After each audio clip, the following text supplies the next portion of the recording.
Bonjour, on vous souhaite la bienvenue pour notre réunion ce matin. On est enregistré d'avance, donc on est content d'être avec vous. Mon nom est Patrick Saint-Onge, je suis pasteur du Centre évangélique de Laval et c'est une joie de vous accueillir et un petit mot de bienvenue pour la réunion ce matin. On est le 17 janvier 2021 et on va vous accueillir ce matin avec un mot de prière et que Dieu puisse vous bénir à travers cette nouvelle année qui s'ouvre devant nous. Prions ensemble. Seigneur, on te remercie pour cette réunion que nous faisons en ce moment ensemble, en famille, en frères et sœurs, Seigneur, dans l'Église. On te demande ta direction, ta sagesse. Viens nous accompagner dans tout ce que nous allons entendre et on veut te louer, t'adorer et te remercier pour qui tu es, Seigneur. Bénis cette réunion et bénis notre temps ensemble. C'est en ton saint nom qu'on prie. Amen. Vous allez voir et visionner une louange qui a eu lieu au mois de septembre l'an passé. Et c'est une bénédiction. C'est mon épouse Nathalie et Jacques Dandurand qui travaillent et qui font la réunion ensemble. Donc, Dieu vous bénisse et passez un bon temps de louange. Eh bien, profitons de ce temps que le Seigneur nous prête ce matin pour pouvoir le louer, l'adorer et de lui demander. Amen. Le Seigneur est tout-puissant. Et profitons de ce temps de lui rendre gloire en toutes choses. Amen. Praise the Lord. Hallelujah.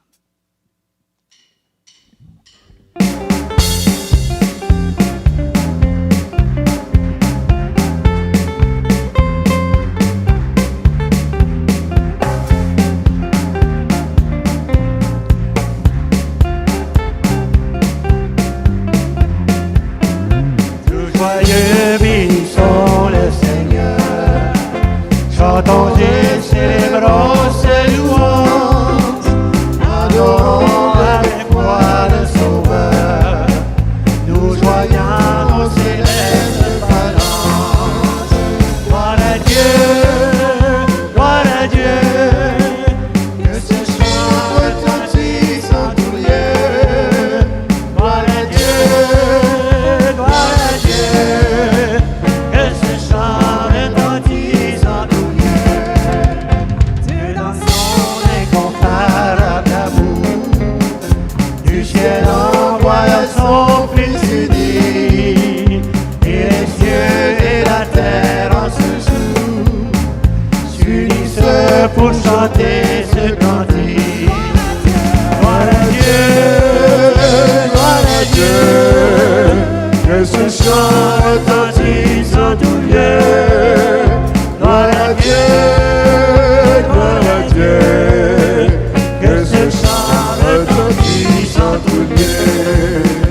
Le châtiment qui produit la paix, Jésus-Christ l'a subi pour mon âme. Il voulut expier nos forfaits, amour à lui sur le bois des phares. Gloire à Dieu, que ce chant retentisse en tout lieu. Gloire à Dieu, que ce chant retentisse en tout lieu. Nous voulons avec nous, mon Sauveur, t'aimer par-dessus toute autre chose. Forme ton amour dans notre cœur, et puis de chacun de nous dispose. Gloire à Dieu, que ce chant retentisse en tout lieu. Gloire à Dieu, que ce chant retentisse en tout lieu. Gloire à Dieu, que ce chant retentisse en tout lieu. Gloire à Dieu, que ce chant retentisse en tout lieu. Que ce chant retentisse en tout lieu. Que ce chant retentisse en tout lieu. Praise the Lord, hallelujah, gloire à toi Seigneur. Amen. Alléluia. Gloire, Acclamons le gloire. Seigneur ce matin. Il est digne Oh, éternel. d'être loué, digne d'être Oh, élevé. oui, Seigneur. Alléluia. Alléluia. Tu es digne de Merci, louange. Seigneur, pour Tu le es digne de châtiment louange, qui éternel. produit la paix, Gloire Seigneur. à toi, Seigneur. Alléluia. Tu as subi la peine de, Alléluia, de alléluia. mon péché, de nos péchés ce matin, Alléluia, gloire Seigneur. à toi, Seigneur. Béni Alléluia, soit ton nom, alléluia, Seigneur. Seigneur. On est Alléluia. venu pour te célébrer. On est venu pour te dire merci, Seigneur. Alléluia. Le peuple de Dieu ce matin, on se réjouit dans ta présence. Alléluia, alléluia. Reçois louange, adoration de notre cœur ce matin, Seigneur. Alléluia. Gloire à ton nom, Jésus. Alléluia. Tu es merveilleux, Seigneur. Oh, alléluia. Gloire à ton nom éternel. Alléluia, alléluia. Béni soit ton nom, Merci, Jésus, Seigneur, pour cette opportunité, ce privilège que nous avons de nous réjouir ensemble dans ta présence, Seigneur. Alléluia. Alléluia, Jésus. Tu donnes la paix ce matin, Seigneur. Tu donnes la paix ce matin dans nos cœurs, Seigneur. Alléluia, alléluia, Jésus. Sois béni, Seigneur. Sois loué, éternel Dieu. Merci, Seigneur. Merci pour tout ce que tu fais pour nous, Seigneur. Alléluia, alléluia, alléluia. Alléluia, alléluia. Gloire à ton nom, Jésus. Gloire à Tu toi, es digne Seigneur. d'être loué, Gloire à Seigneur. toi. Alléluia. Alléluia. Sois béni, Seigneur, ce matin. Viens toucher nos frères et nos sœurs, Seigneur. Tu connais les besoins, Seigneur. Alléluia. Seigneur, on te fait confiance. C'est un choix ce matin. Alléluia. On te fait Gloire. confiance, Seigneur. Alléluia. Tu as notre destinée entre tes mains, Seigneur. Alléluia. Merci, Seigneur Jésus. On n'a Alléluia. rien à craindre. On n'a rien à craindre, Gloire à Seigneur toi. Jésus, ce matin. Alléluia. Gloire. Alléluia, Seigneur. Combien croient que la Gloire à présence de Dieu est une porte ouverte ce matin? Alléluia, Seigneur. Gloire à toi, Seigneur Jésus. Alléluia. Elle est une porte ouverte pour des bénédictions célestes, Alléluia. pour des miracles, pour des délivrances ce matin, Alléluia. pour des guérisons ce matin, Alléluia. pour une Gloire à percée toi, spirituelle. Est-ce que vous le croyez? Alors, si vous le croyez, chantons ensemble ce chant qui nous dit « Ta présence est une porte ouverte. » Gloire Alléluia. à toi. Merci, Seigneur. Alléluia. Gloire à toi, Seigneur. Alléluia. Jésus. Oh, merci, Seigneur. Alléluia. Je te donne gloire, car tu m'as restauré. Et je suis prêt pour faire ta volonté. Je marche vers l'avant tout en suivant tes pas. Et je suis prêt pour faire ta volonté. Oh, ta présence est une porte ouverte. Oh viens Seigneur, plus que jamais. Ta présence est une porte ouverte. Oh viens Seigneur, plus que jamais.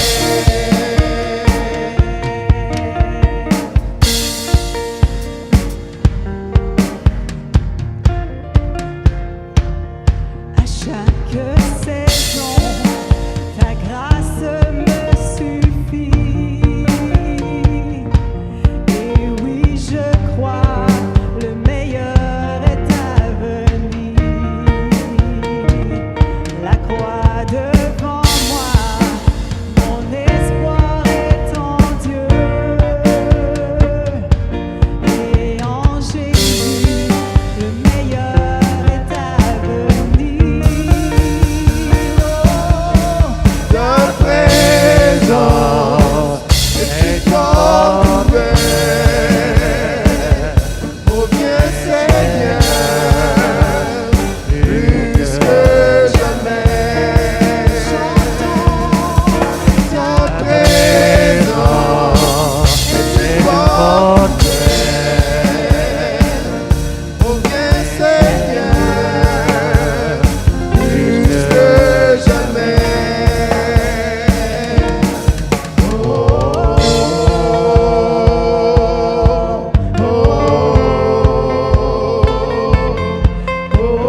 vois un miracle.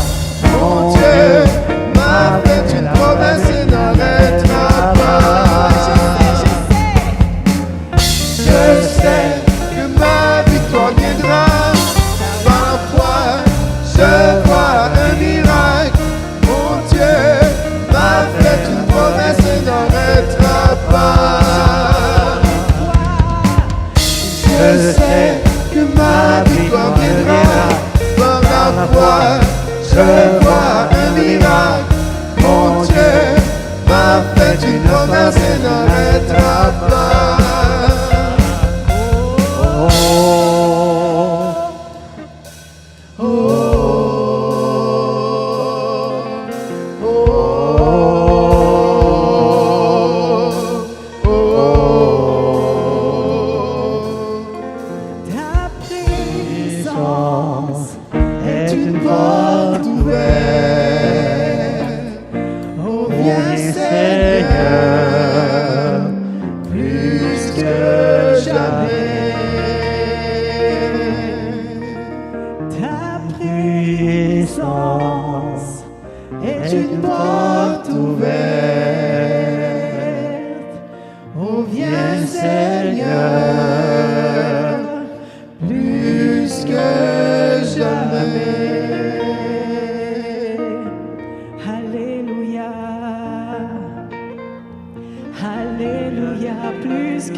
Digne de louange et d'adoration.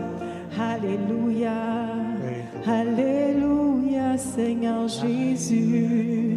Tu es merveilleux, merveilleux.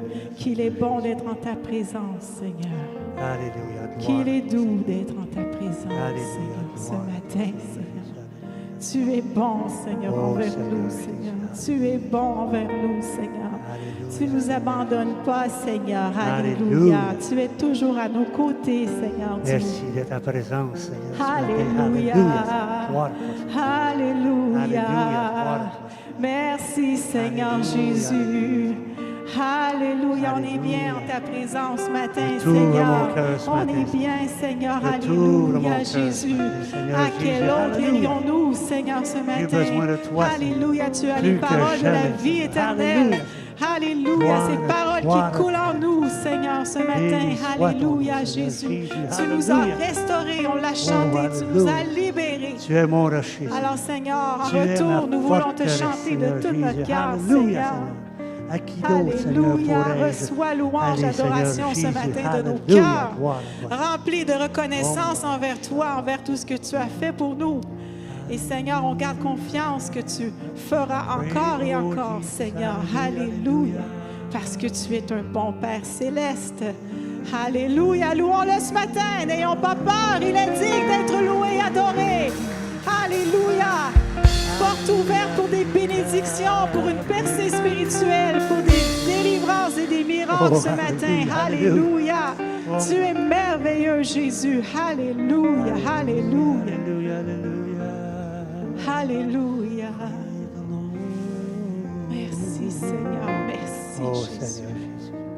Que ta présence est douce, Seigneur Jésus. Alléluia. Douce présence du Seigneur. Merci pour la paix que tu places dans nos cœurs. Alléluia. Viens parler à nos cœurs ce matin, choix, Seigneur Jésus. Alléluia. Alléluia. Pour ta grâce, Seigneur. Oui, viens toucher nos cœurs ce matin. Merci. Merci, Seigneur. Alléluia. Alléluia. Alléluia. Tu es digne de louange. Oh, alléluia.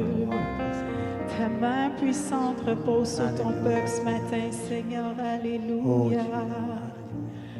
Oh, Lord. Alléluia.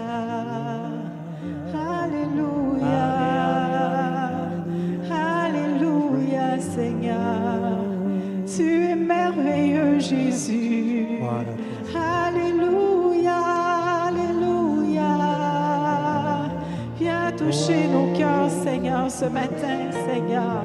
Rapproche-nous de toi, Éternel. Alléluia. On veut être encore plus près de toi, Seigneur, un petit peu plus à chaque jour.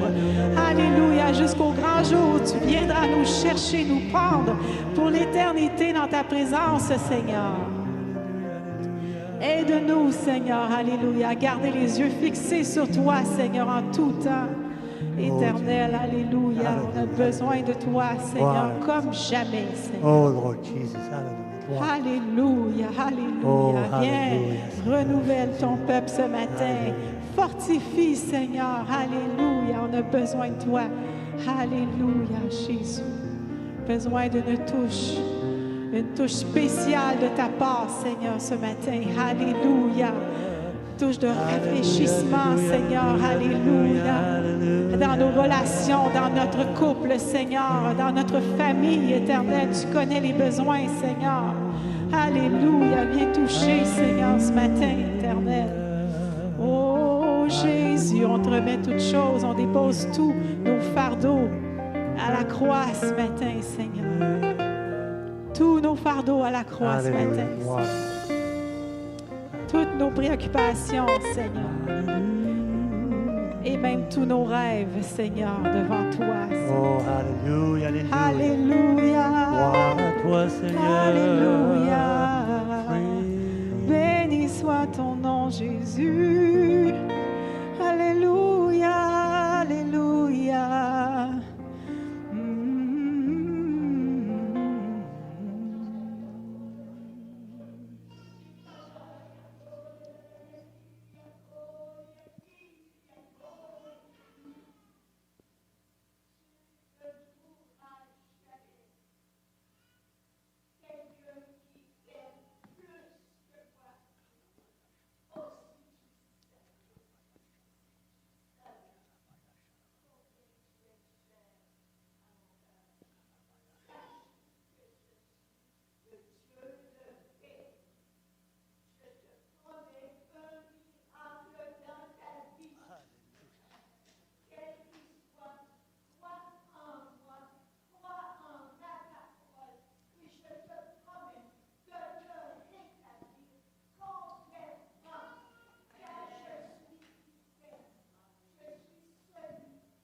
Alléluia, alléluia. Continuons à louer le Seigneur en ce moment-ci. Il est digne d'être loué. Alléluia. Il nous a fait des promesses et il va l'accomplir parce qu'il est un bon Père céleste. Alléluia, alléluia, alléluia. Sois béni, Seigneur, ce matin. Alléluia. Partout à travers ce lieu et à la maison, Seigneur. Alléluia. Merci, Jésus. Merci, Seigneur. Merci pour tes promesses qui vont s'accomplir dans le nom du Seigneur Jésus. Alléluia. Alléluia. Merci Seigneur Dieu. Alléluia. Alléluia. Alléluia Seigneur. Alléluia Jésus. Chantons ce dernier chant qui nous dit: me voici à tes pieds pour te demander une touche de ta présence. Combien veulent une touche de sa présence ce matin? Combien veulent sentir la présence du Seigneur sur leur vie, sur leur famille? Alléluia! Merci Seigneur Jésus. Merci Seigneur. Alléluia Jésus.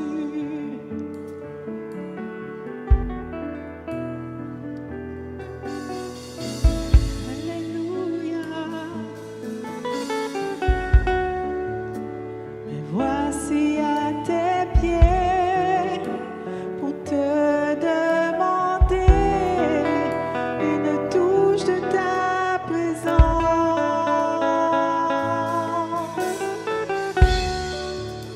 Me voici à tes pieds pour te demander une touche de ta présence.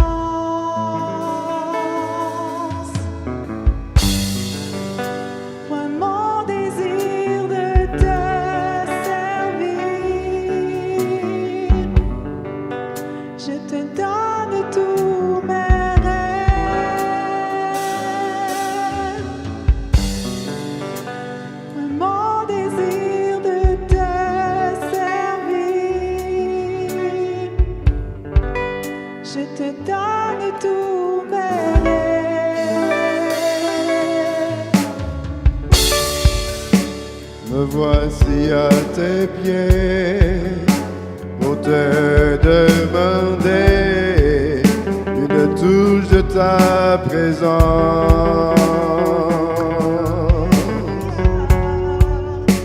Me voici à tes pieds pour te demander une touche de ta présence. Vois mon désir de te servir. Je te donne tous mes rêves.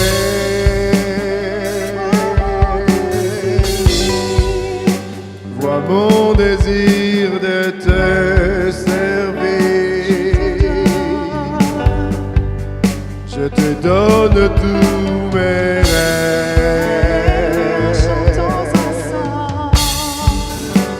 Me voici à tes pieds pour te demander une touche de ta présence.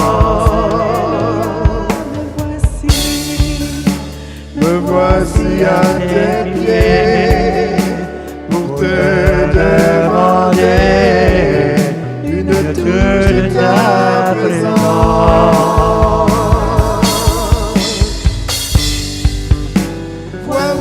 Désir de te servir. Je te donne tous mes rêves. Vois mon désir de te servir.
Alléluia. Béni soit ton nom, Seigneur.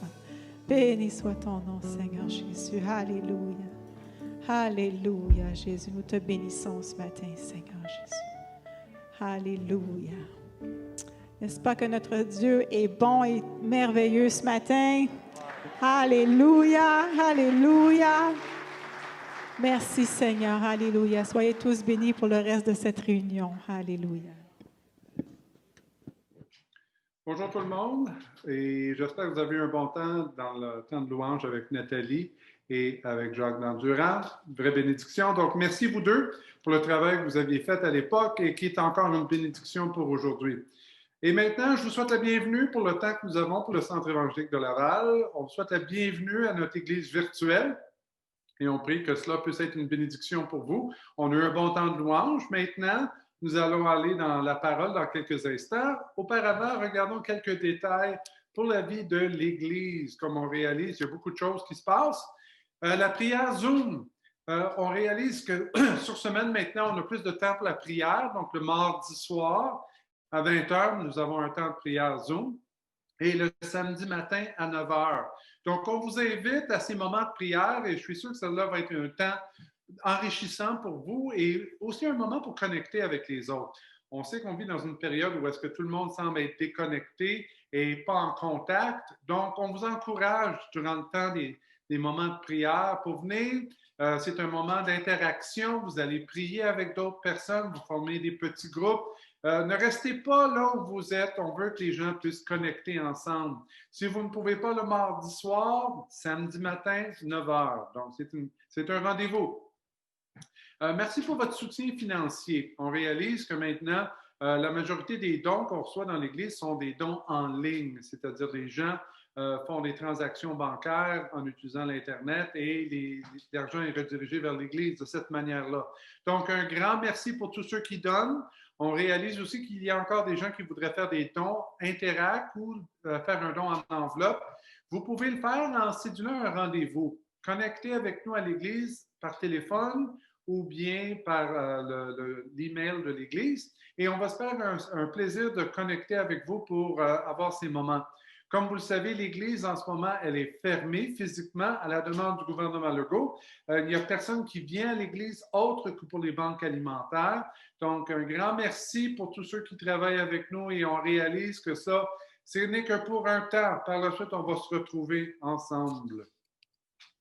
Requête de prière. Donc, si vous avez une requête de prière, vous voulez qu'on prie pour des gens qui ont des besoins près de vous ou pour vous-même, connectez avec nous à soinspastoraux@gmail.com et on va se faire un plaisir de vous envoyer la liste de prières où on peut inclure des choses que vous avez besoin qu'on puisse prier pour dans cette liste de prières.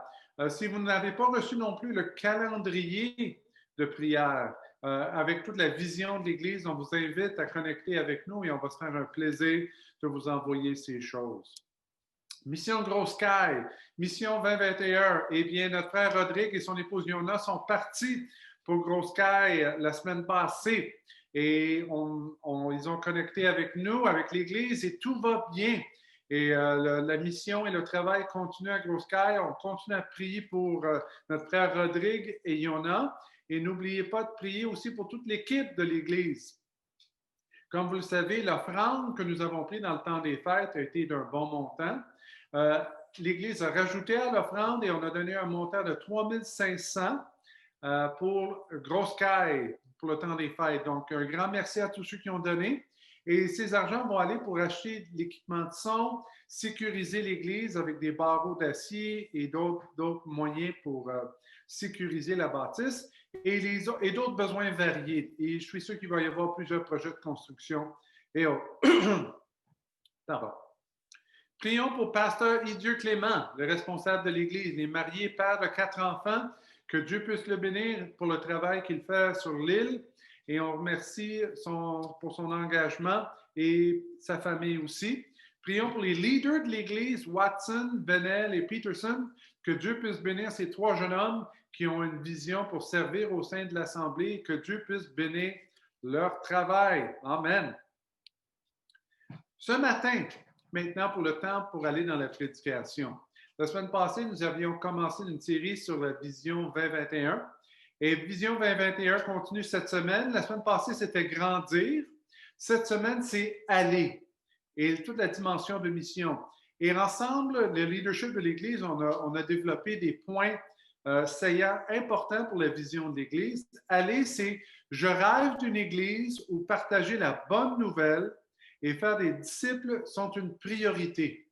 En d'autres mots, on veut partager le message de l'Évangile et former des disciples. Et en introduisant cette prédication, je vais vous parler d'un arbre qui se retrouve sur l'île de Kos, qui est une des îles grecques. Et l'île de Kos est reconnue pour cet arbre qui se retrouve dans une des villes centrales de Kos, cette petite île.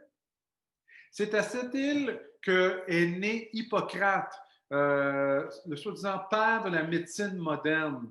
C'est lui qui, lorsque les médecins font leur investiture et vont être reconnus comme médecins, vont lire le serment d'Hippocrate, s'engageant comme étant médecin pour prendre soin des gens qui vont être sous leur capacité.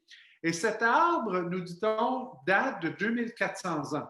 Maintenant, plusieurs qui sont experts vont dire que l'arbre ne date que 500 ans, mais plusieurs pensent que c'est une repousse de l'arbre original qui aurait été planté il y a 2400 ans. C'est un sycomore, et les sycomores sur l'île poussent et ont une très grande longévité. Cet arbre représente l'engagement vers la médecine. Et plusieurs universités et bibliothèques à travers le monde reçoivent en don une partie ou une greffe de l'arbre qui est ici pour être hanté ou même des semences de l'arbre pour être plantées dans leur terrain de l'université. Et certains sont fiers d'avoir une portion de cet arbre sur leur propre terrain d'université pour souligner la longévité et souligner le travail de la médecine. Et cet arbre qui est très vieux et qui est âgé est un symbole de la continuité. Si vous voulez, une des images qu'on a aussi dans la Bible pour parler de longévité, c'est l'olivier et les arbres, que Dieu, lui, travaille à travers l'olivier et que l'Église, elle a été hantée à l'olivier qui est le peuple juif et qui a connu une croissance exponentielle. Et c'est cette image que nous avons de l'Église, une entité qui est vivante. Ça, c'est le papa. Cet arbre ici qu'on voit, c'est le papa. Mais on réalise qu'il y a plusieurs arbres à travers le monde qui doivent leur vie à cause de cet arbre de base, qui est la racine ou l'originaire. Et nous, on se retrouve à être d'une longue lignée d'hommes et de femmes qui ont donné leur vie à Jésus et on est la continuité du travail du passé. Et il y a une longévité, il y a une vitalité qui a été transmise d'une génération à l'autre. Et Jésus soulignait cette dimension-là lorsqu'il partageait à ses disciples que le travail qu'il allait faire avec eux n'était pas simplement pour leur génération, mais pour les générations successives.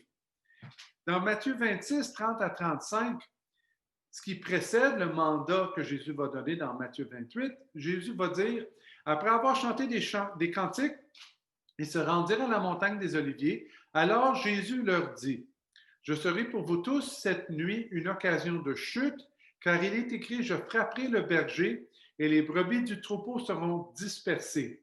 Mais après que je serai ressuscité, je vous précéderai en Galilée. » Pierre, prenant la parole, lui dit, « Même si tu étais pour tous une occasion de chute, tu ne le seras jamais pour moi. » Jésus lui dit, « Je te le dis en vérité, cette nuit même, avant que le coq chante, tu me renieras 3 fois. » Et Pierre lui répondit, « Même s'il fallait mourir avec toi, je ne te renierai pas. » Et tous les disciples dirent la même chose. Ça, c'est les événements avant la croix. Les événements après la croix, dans Matthieu 28, après la résurrection. Les 11 disciples allèrent en Galilée sur la montagne que Jésus leur avait désignée, et quand ils le virent, ils l'adorèrent. Mais quelques-uns eurent des doutes. Jésus s'étant approché, leur parlant ainsi, « Tout pouvoir m'a été donné dans le ciel et sur la terre. Allez, faites de toutes les nations des disciples et baptisant au nom du Père, du Fils et du Saint-Esprit. Et enseignez-leur à observer tout ce que je vous ai prescrit. Et voici, je suis avec vous tous les jours jusqu'à la fin du monde. Donc, Jésus, dans ces quelques versets qui précèdent, parle qu'il va préparer les disciples pour un moment où est-ce qu'ils vont le renier. Eux ne le croient pas. Et lorsqu'il y a les événements de la passion et par la suite la mort et la résurrection, Jésus retrouve les disciples dans un contexte où est-ce qu'ils réalisent que ce qu'ils ont dit, ils n'ont pas été capables de tenir. Ils n'ont pas pu ne pas renier Jésus. Au contraire, ils l'ont renié et se sont détournés de lui. Les paroles de Pierre dans Matthieu 26, Pierre lui répondit, « Même s'il me fallait mourir avec toi, je ne te renierai pas. » Et tous les disciples dirent la même chose. Dans Matthieu 28, les 11 allèrent en Galilée sur la montagne que Jésus leur avait désignée, et quand ils le virent, ils l'adorèrent, mais quelques-uns eurent des doutes. Jésus souligne ici dans ces versets qu'il savait que ses disciples allaient se détourner de lui et flancher, qu'ils ne seraient pas capables d'accomplir leur engagement envers lui. Et lorsqu'ils se retrouvent ensemble, là où est-ce qu'il leur avait demandé d'aller dans Matthieu 26, là, il y a cette dimension d'appréhension. Ils vont adorer Jésus, mais ça va être entremélangé avec des doutes. Et le mot littéralement en grec, c'est hésitation. Donc, à travers le mandat que Jésus va donner dans les versets qui vont suivre, il y a un environnement de doute et une atmosphère d'hésitation. Le mot doute, ici, peut être traduit par incertitude et hésitation. Une expérience qui a été mystérieuse et bouleversante, c'est-à-dire la résurrection, la réalité de la résurrection. Les disciples, Jésus va dire souvent qu'ils ont peu de foi. Et Jésus souligne cette dimension-là, qu'ils ont de la difficulté à tenir leur engagement et tenir solidement avec lui. Et les disciples aussi ont dû avoir la peur de la réaction de Jésus. Est-ce qu'il allait les accepter même s'ils l'ont renié? Donc, il y a tous ces sentiments de retrouver Jésus lorsqu'il est ressuscité, de retrouver là où est-ce qu'il l'avait pas abandonné, mais lorsqu'il avait fait le ministère et beaucoup de remords et de situations de remise en question du passé. Et Jésus, lui, qui continue en leur disant que ce n'est pas fini, malgré les doutes et les incertitudes. Dieu aime les gens qui sont imparfaits dans son royaume parfait et Dieu utilise des gens imparfaits pour ses plans qui sont parfaits. Donc, Dieu merci que Dieu nous utilise, nous, malgré le fait qu'on va flancher, malgré le fait qu'on va pécher, malgré le fait qu'on va manquer la cible ou l'objectif que Dieu a pour nos vies. Dieu continue à travailler avec nous. Et c'est cela qui est merveilleux. Les évangiles ne présentent pas les disciples comme étant des supermen ou des surhommes, mais ils les présentent comme étant des hommes humains qui ont flanché, qui ont manqué. Et un auteur va utiliser l'expression, Dieu va utiliser des disciples bipolaires, c'est-à-dire qui vont être dans l'adoration et qui vont être par la suite dans le doute. Donc, imaginez-vous, l'Église, c'est ça maintenant. Lorsqu'on regarde l'Église, on voit les manquements, on voit les forces, on voit les faiblesses, et par moments, on peut se laisser décourager par les manquements. Mais Dieu ne voit pas le manquement. Dieu voit l'objectif. Il voit la cible et il voit comment il veut travailler avec vous et avec moi, malgré nos manquements et nos difficultés, malgré nos périodes d'hésitation et de doute. Et par la suite, il va dire, toute autorité m'a été donnée. Jésus a délégué cette autorité par le Saint-Esprit à nous. Mais à travers toutes les l'évangile de Matthieu, dans Matthieu 7, il va dire que son enseignement était donné avec autorité, avec une force et une puissance. Par la suite, son autorité se démontre par la guérison. Jésus est capable de guérir et il n'y a rien qui l'arrête de guérir. Il a même le pouvoir et l'autorité de pardonner les péchés. Il a le pouvoir sur Satan. Lorsqu'il est tenté dans le désert, il va dire « Arrière de moi, Satan ». Et il va dire, va-t'en. Il va donner à ses apôtres cette autorité dans Matthieu 10 parce qu'ils vont aller et prêcher et ils vont expérimenter la même puissance que Jésus avait pour la guérison et chasser les démons. Eux vont expérimenter la même puissance. Et dans Matthieu 28 maintenant, Jésus dit qu'il a maintenant toute autorité. Ça ne se limite pas maintenant à une période, mais son règne va devenir exponentiel et va croître et grandir. Quand on parle de l'autorité, on parle souvent, est-ce qu'il y a la puissance qui est derrière l'autorité?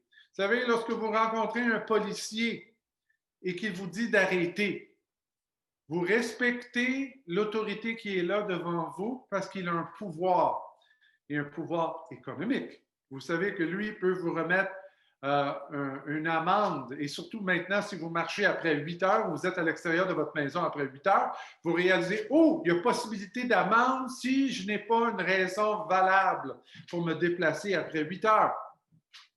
Il y a la puissance. Quelqu'un d'autre peut vous arrêter et dire, hey, tu n'es pas supposé de sortir après 8 heures.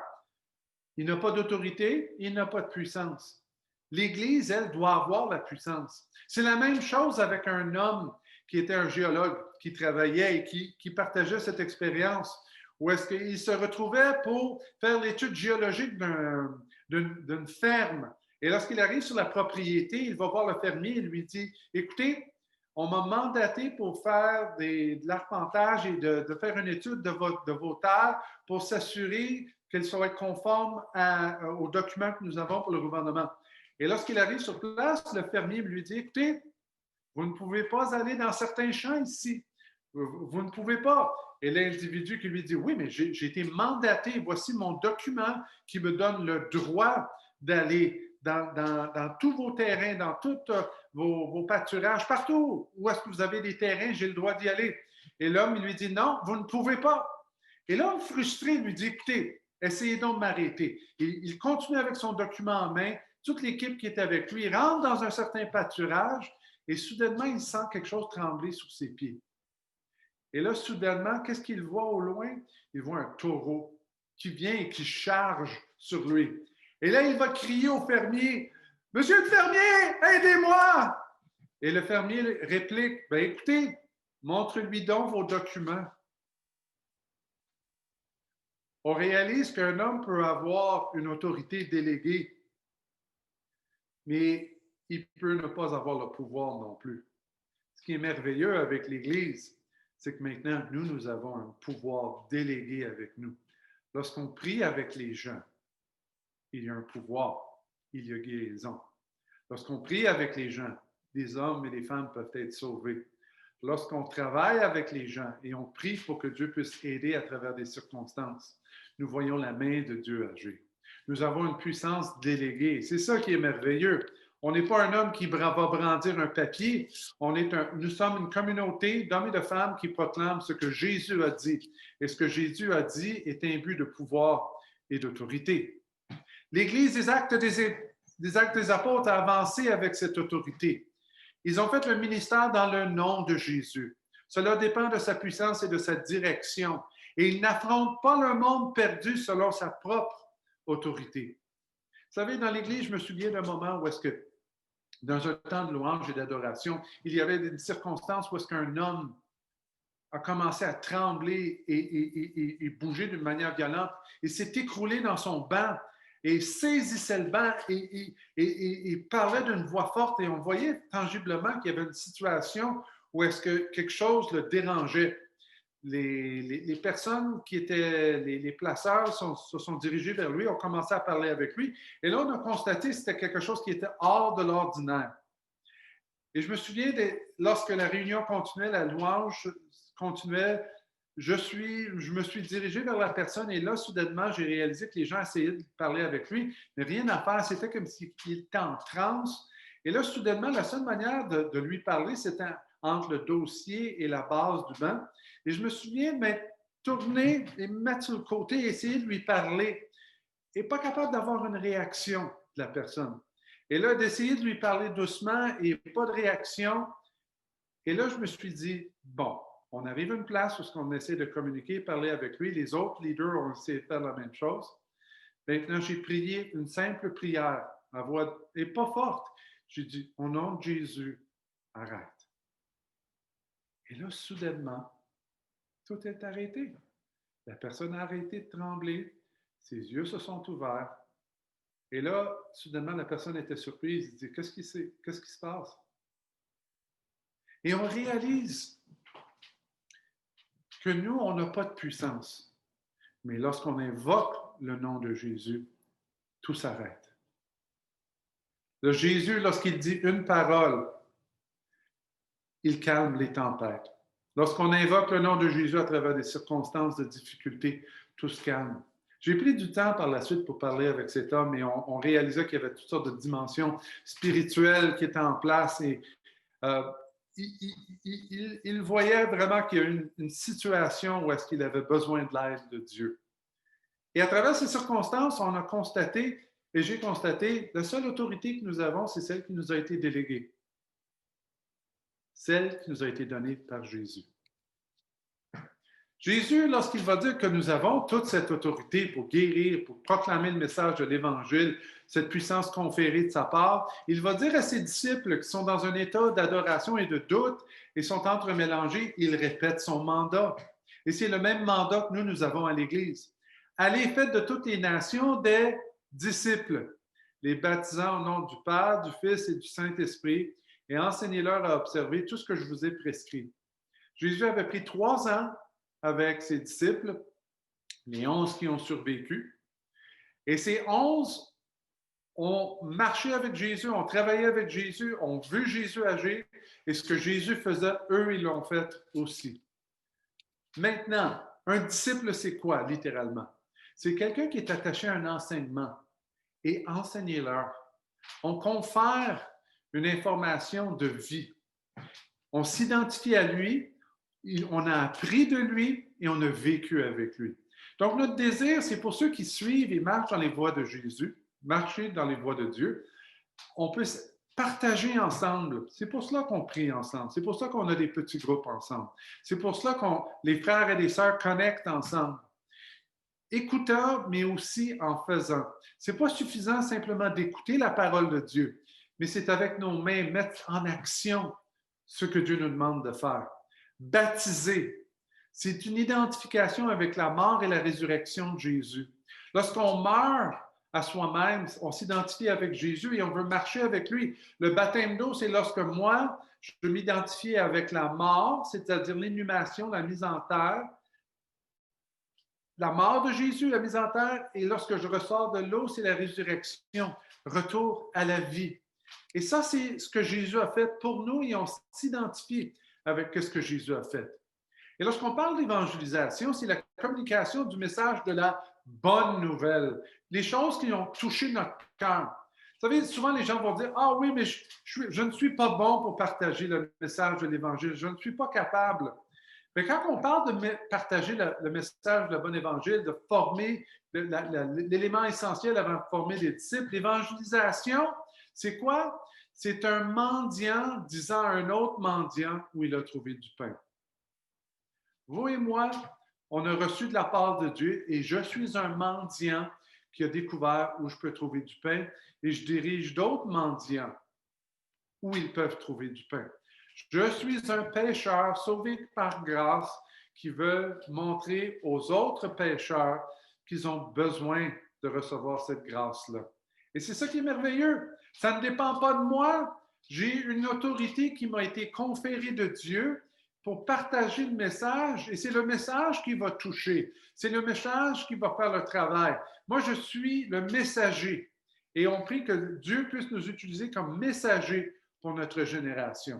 Vous voyez, la première étape pour devenir un disciple, c'est de partager le message de l'Évangile. Et ça, la Bible va parler de l'individu qui est spirituellement mort, il n'y a pas de connexion avec Dieu, c'est un incroyant ou un non-croyant. Mais lorsqu'il entend le message de l'Évangile, il connaît la nouvelle naissance, il est né de nouveau. Et c'est ça notre travail avec notre monde autour de nous. On est des mendiants qui disent à d'autres mendiants où trouver du pain. On partage une bonne nouvelle. Et vous savez, quand les gens commencent à découvrir la réalité du message de la bonne nouvelle, de l'Évangile, ils sont des bébés spirituels. Et vous savez, qu'est-ce qui arrive avec un bébé? Il a constamment besoin d'être nourri et aidé. Le bébé est caractérisé par l'ignorance et le besoin de connaître des choses et quelqu'un qui doit lui enseigner. Et c'est ça la première étape d'un disciple. On partage le message de l'Évangile, on partage les bases de la vie chrétienne, Ensuite, on connecte avec les gens. Et lorsque les personnes commencent à marcher dans les voies de Dieu, commencent à devenir et marcher dans les traces d'un disciple, eh bien, il va être un enfant qui va connecter avec un parent spirituel. Il va connecter avec Dieu. On va lui montrer comment connecter avec d'autres et connecter à son but. Dieu a un but pour chaque croyant. Et on n'est pas isolé de cela. Et ce but-là ne s'arrête pas à un moment donné dans notre vie. Le but continue jusqu'à temps qu'on se retrouve dans la présence de Dieu. Mais vous savez une chose, pour un enfant spirituel, son langage et son comportement est centré sur lui-même, sur ce que lui veut. Et vous savez, malheureusement, c'est ça qui arrive beaucoup dans l'Église. Les gens vont avancer avec Dieu, mais certains ne dépasseront pas le niveau de connecter. Ils viennent à l'Église, ils sont contents d'entendre le message de l'Évangile, mais tout repose sur ce que Dieu peut faire pour eux ou tout ce que l'Église peut faire pour eux. Et ça, c'est la moitié du message. Parce que la prochaine section nous parle de devenir un jeune adulte.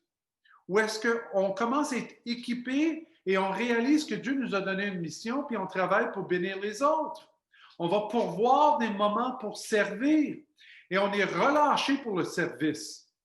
Le langage et le comportement de ces personnes-là est centré sur Dieu, les autres et le service. Et ultimement, dans l'Église, ça, c'est l'objectif pour vous et pour moi. C'est de se trouver à cette place où est-ce qu'on se dit, Seigneur, qu'est-ce que je peux faire pour toi? Quand Jésus va dire, allez, faites de toutes les nations des disciples, ce n'est pas simplement de partager le message de l'Évangile, mais d'aider les gens à trouver leur mission avec Dieu. Et lorsqu'ils trouvent leur mission avec Dieu, ils deviennent des disciples. Ils vont expliquer à d'autres comment avancer avec Dieu. Ils vont aider un autre à devenir un disciple. Et ils vont former, et ils forment des disciples eux-mêmes. Ils vont devenir des parents. Et le langage et le comportement est centré sur un plan intentionnel, de former des gens et les encourager à trouver leur place dans le corps de Christ et comment ils peuvent aider les autres. Mais malheureusement, on ne veut pas rester ici, hein? On ne veut pas rester dans ces deux cadrans-là. Et si ce matin, vous écoutez le message, vous dites « Wow! C'est vrai, souvent je pense à moi, puis je suis centré sur mes besoins. Dieu, il y a quelque chose de plus pour vous. Il veut vous aider à aller plus loin. Maintenant, c'est à vous de connecter avec les gens et de travailler avec eux pour découvrir la place que Dieu a pour vous. Maintenant, ne vous inquiétez pas, on va parler plus sur ce cercle dans les semaines et les mois à venir. Lorsqu'on va revenir à cette étape où est-ce qu'on est capable de donner plus de cours et de formation, vous allez voir qu'on va parler de former des disciples dans la vie de l'Église. On va donner des éléments rudimentaires durant la période du confinement et à travers les éléments de Zoom, mais on veut partager et aller plus loin avec ces éléments pour la vie de l'Église. Parce que c'est ça être un disciple.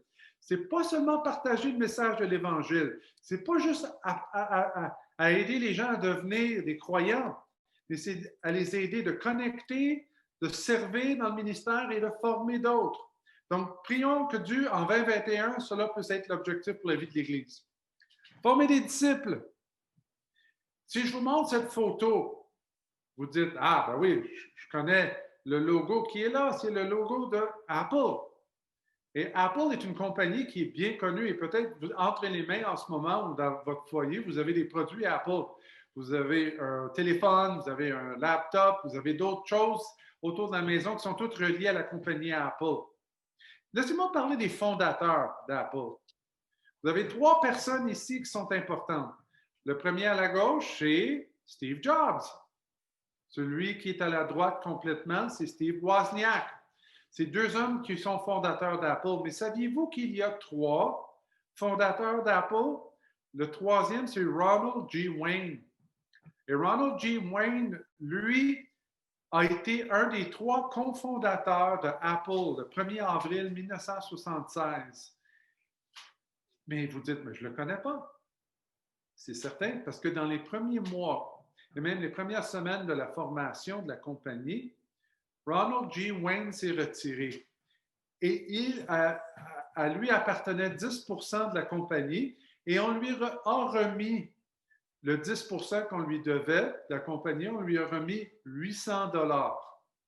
Donc, vous pouvez vous imaginer, qu'est-ce qui se serait produit si Ronald G. Wayne aurait gardé les parts de sa compagnie et aurait décidé de vendre en 2021? Oh mon Dieu, la compagnie vaut des milliards.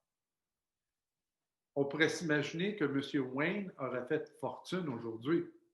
Maintenant, j'ai pris le temps d'aller sur le site Internet et lorsque cette illustration est mise en lumière, M. Wayne va dire souvent, mais vous savez, la compagnie a passé à travers des hauts, des bas. Je connais Steve Wozniak s'est retiré à un moment donné, a ses ressources financières. Il y a plusieurs qui sont devenus millionnaires. Tout cela nous démontre une chose, c'est que si on demeure fixe sur un objectif et on travaille avec le temps, ça produit des dividendes. Dieu veut semer en vous quelque chose pour que vous ne restiez pas simplement un bébé ou un enfant. Il veut nous amener à une place où on devient un jeune adulte et un parent spirituel. On en reçoit les dividendes. Beaucoup de gens, lorsqu'il y a des situations de tension dans leur vie, vont simplement décider de transiter, quitter l'Église, abandonner, recommencer. Et la problématique avec cela, qu'est-ce qui se produit? C'est qu'ils ne portent pas racine en eux-mêmes, ils ne portent pas racine dans les choses de Dieu. Ils ont de la difficulté à produire du fruit. Pourquoi? Parce que lorsqu'il y a un peu d'épreuves ou de difficultés, ils ne réalisent pas qu'il faut passer à travers les saisons qui sont difficiles. Les disciples l'ont fait. Ils ont passé 3 ans avec Jésus. Et les 3 ans ont porté des dividendes parce qu'à travers ces 3 ans-là, plusieurs ont abandonné Jésus. 70 ont abandonné Jésus. La foule a abandonné Jésus. Mais les 11, même s'il y a eu un moment où est-ce qu'ils se sont détournés, ils sont revenus. Et Jésus continue à travailler avec eux. Et aujourd'hui, nous avons l'Église qui est maintenant des milliards de personnes sur Terre qui connaissent Jésus. Et c'est ça qui est extraordinaire. J'ai grandi dans l'Église. Lorsque j'étais dans l'Église, dans les débuts avec mon papa, peu de gens étaient dans l'Église. Il y avait peut-être 30, 40 personnes. On parlait d'une église à Laval. Il y en avait juste quelques-unes. Mais maintenant, plusieurs années plus tard, en 2021, on a plusieurs églises évangéliques à Laval. Le Centre évangélique de Laval est bien établi. On a formé plusieurs personnes qui sont dans le ministère et qui servent autour de nous. Plusieurs églises peuvent dire la même chose. Et ça, c'est la joie de voir les dividendes, de persévérer à travers une saison, mais de toujours garder la même mission. Allez et faites de toutes les nations des disciples. Et de garder cette vision qu'on veut former des hommes et des femmes pour servir. Maintenant, j'ai un petit test pour vous, pour savoir si votre mission sur Terre est terminée. Parce que vous savez, il y a des gens qui vont dire « Ah oui, mais moi, j'ai donné une période, j'ai consacré une période de temps dans ma vie pour l'Église, et maintenant, j'ai un temps pour me reposer. » Mais le petit test pour savoir si votre mission sur Terre est terminée. Êtes-vous vivant? Si la réponse est oui, vous n'avez pas terminé. Tant qu'il y a du souffle dans vos poumons, Dieu veut se servir de vous. Saviez-vous que ma mère a donné sa vie à Jésus par l'entremise d'une personne à l'hôpital qui était dans sa fin de vie? Ma grand-mère, du côté de mon père, était à l'hôpital et lorsqu'elle était dans l'hôpital, elle lisait sa Bible à chaque jour. Et ma mère ne savait pas à l'époque qui elle était, puis elle ne savait pas qu'est-ce qu'elle lisait, mais elle voyait que cette femme lisait ce livre avec passion. Et là, elle disait, moi, j'aimerais avoir une copie de ce livre-là.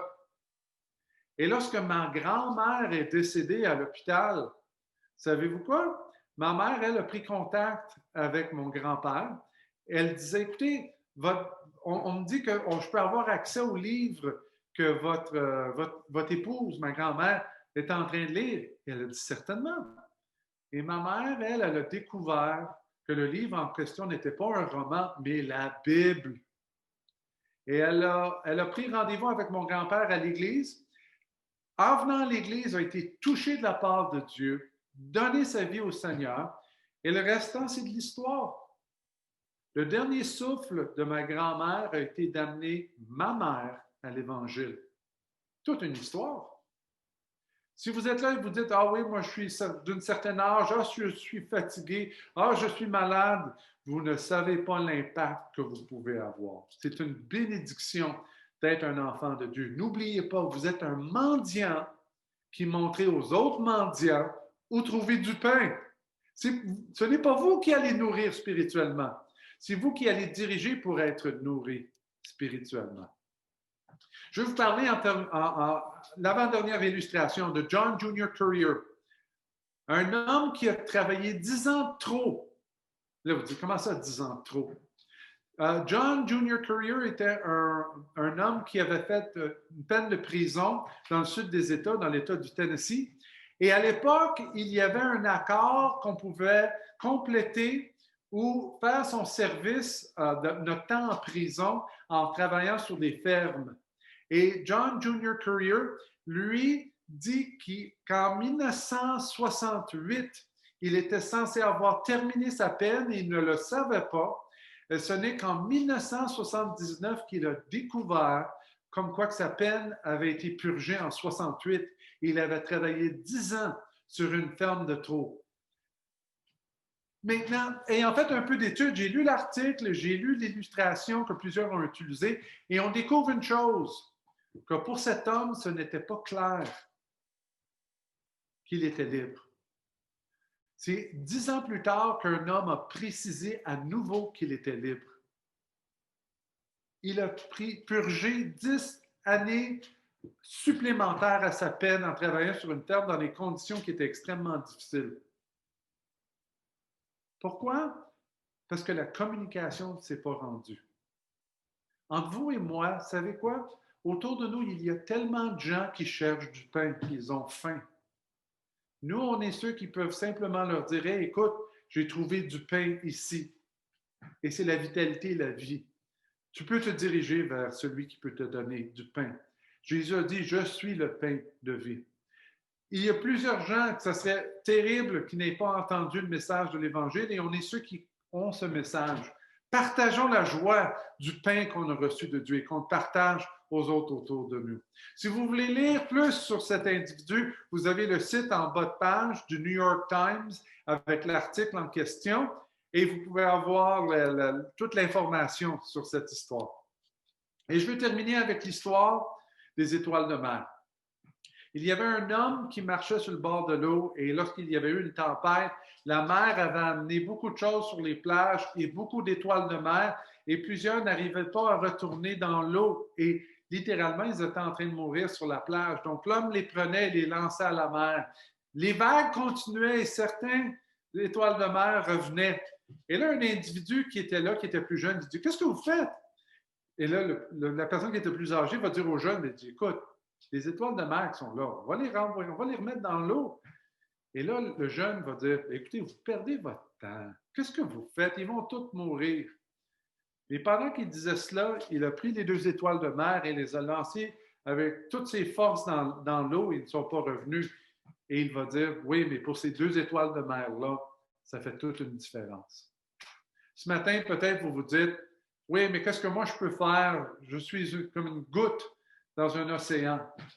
Mais vous êtes peut-être comme cet homme qui regarde les étoiles de mer et dit, avec le peu que je peux faire, je vais aider. Dieu, il y a un mandat et une vision pour vous. Et vous savez quoi? En terminant ce matin, moi, je suis confiant que Dieu va vous aider à trouver votre place, à trouver ce qui va vous aider à trouver votre place au sein de l'Église, même à travers la période de confinement, même à travers tous ces défis. Dieu va nous bénir. Terminons avec un mot de prière. Seigneur, on te remercie qu'on est capable d'aller dans la mission. Et tu as dit en terminant, Seigneur, que tu serais avec nous tous les jours jusqu'à la fin du monde, qu'on ne serait pas seul. Merci pour ta présence. Merci parce que toi, tu es bon. Et Père, je te prie pour ta main sur nos vies. Je te demande de nous aider, nous fortifier. Et pour ceux qui m'écoutent en ce moment, Père, je prie qu'ils puissent te connaître et grandir dans tes voies et découvrir dans les semaines et les mois à venir ce à quoi tu les appelles, Seigneur, parce que tu as une vision et une mission pour nos vies. Bénis-nous et aide-nous à travers ces circonstances. Je prie ces choses en ton saint nom. Amen. Amen. Que Dieu vous bénisse. Bon dimanche et merci d'avoir écouté. Et n'oubliez pas, il y a plusieurs activités dans la vie de l'Église maintenant. Il y a la prière Zoom du mardi soir 20h. Et samedi matin prochain, il y a un temps de prière à 9h le matin. Vous allez sur le site web de l'Église et vous allez être bénis. Que Dieu vous bénisse et bon dimanche.